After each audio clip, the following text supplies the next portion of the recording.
விஎஸ்பிஎம் channel subscribe பண்ணாத subscribe பண்ணிக்கோங்க. பக்கத்தில் இருக்கிற பெல் பட்டனை கிளிக் பண்ணி பாருங்கள். இன்றைக்கி வந்து நம்ம தக்காளி சாதம் செய்ய போகிறோங்க. நம்ம தமிழ்நாட்டில் தக்காளி சாதம்னு நம்ம சொல்லுவோம். அதே கேரளாவில் தக்காளி பாத் அப்படின்னு சொல்லுவாங்க. அதை தான் இப்போ நான் செய்ய போகிறேன். வாங்க இப்போ வீடியோவுக்கு போகலாம். கடாய் வச்சுட்டேன். இப்போ எண்ணெய் ஊற்றிக்கலாம்.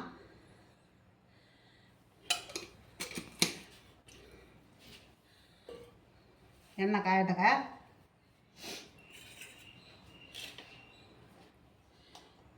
இந்த சாதம் தான் எடுத்துருக்கிறேன். ஒரு கப்பு சாதம் எடுத்துருக்கிறேன். உதிரியாக எடுத்துருக்கிறேன். சாதம் ஒன்றோட ஒன்று தட்டாத இந்த சாதத்தை தான் எடுத்துருக்கிறேன். இப்போ அதுக்கு வெங்காயம் நீட்டாக அரிஞ்சிருக்கிறேன், 2 வெங்காயம். இப்போ இஞ்சி பூண்டுலாம் தட்டி வச்சுருக்கிறேன். தக்காளி பழம் ஒரு 3 தக்காளி பழம் நல்லா பழமாக அரிஞ்சு வச்சுருக்கிறேன். ஒரே ஒரு பச்சை மிளகா, கறிவேப்பிலை, கொத்தமல்லி தழை, புதினா தழை, அப்புறம் கரம் மசாலா, உப்பு, தாளிக்க ஜீரகம், கடுகு.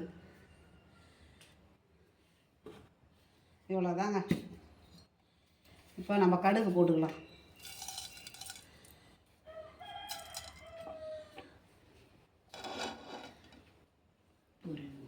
ஜீரகம் போட்டுக்கலாங்க.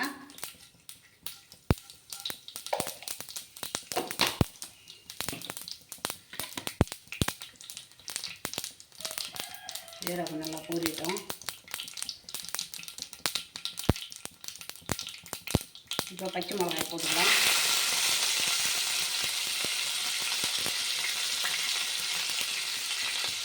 கருவேப்பிலை போட்டுக்கலாங்க. இப்போ நீட்டாக அரிஞ்சு வச்சுருக்கிற வெங்காயத்தை போட்டுக்கலாம்.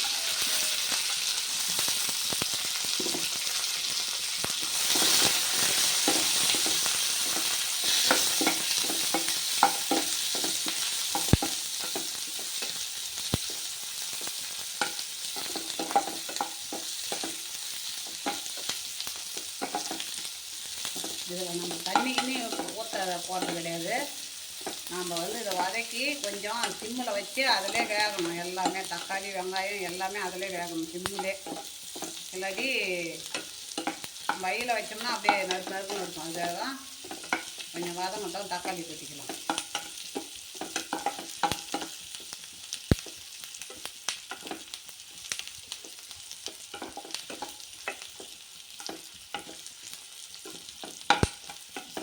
இந்த மாதிரி கலர் மாறணுங்க.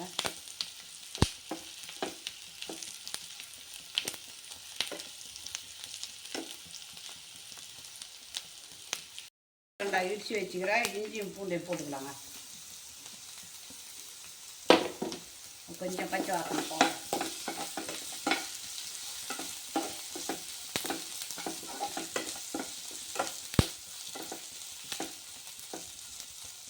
இப்போ நம்ம தக்காளி பழத்தை போட்டுக்கலாம்.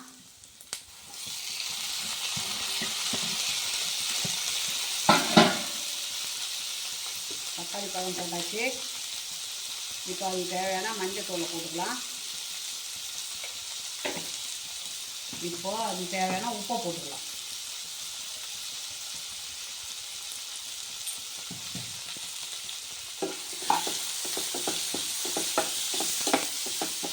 இப்போ தக்காளி நல்லா வதங்கிட்டு பாருங்க. இப்போ நம்ம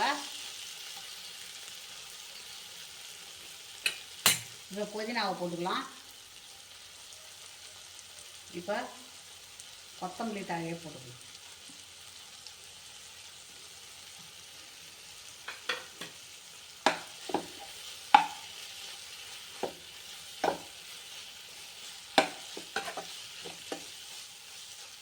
நான் செய்கிற மாதிரியே செய்யுங்க.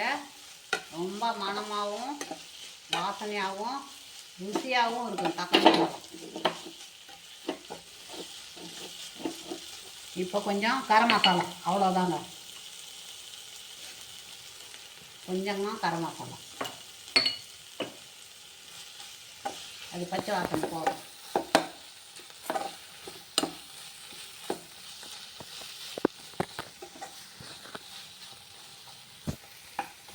இப்போ பாருங்கள், பச்சை வாசனை போயிடுத்து. புதினா கொத்தமல்லி தழையெல்லாம் நல்லா வதங்கிட்டு பாருங்கள். இந்த ஸ்டேஜில் சாதத்தை போட்டுக்கலாம். நம்ம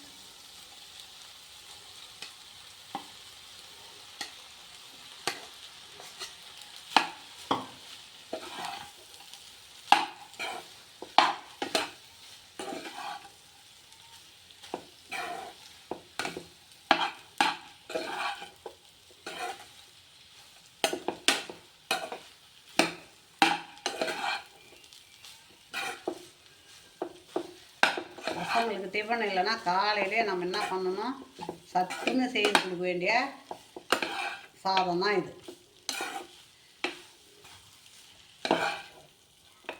மதிய சாதம் கட்டி அனுப்புகிறோம்ல பிள்ளைங்களுக்கு, அந்த மதிய சாதத்துக்கு நமக்கு வேறு எதுவுமே இல்லை, காய்கறி இல்லை, டக்குன்னு நம்ம செய்து டிஃபன் வச்சு அனுப்பிச்சிடலாம்ப்பா, கப்புக்கு வச்சு அனுப்பிச்சிடலாம் சாப்பாடு. இவ்வளோதாங்க. இப்போது தக்காளி சாதம் ரெடி ஆகிடுதுங்க. தக்காளி சாதம் ரெடி ஆகிடுதுங்க. அதுக்கு தொட்டுக்கிறதுக்காக மாங்காய் ஊறுகாய் வச்சுருக்கிறேன். இது உங்களுக்கு பிடிச்சிருந்ததுன்னா எனக்கு லைக் பண்ணுங்கள், கமெண்ட் பண்ணுங்கள், சப்ஸ்கிரைப் பண்ணுங்கள்.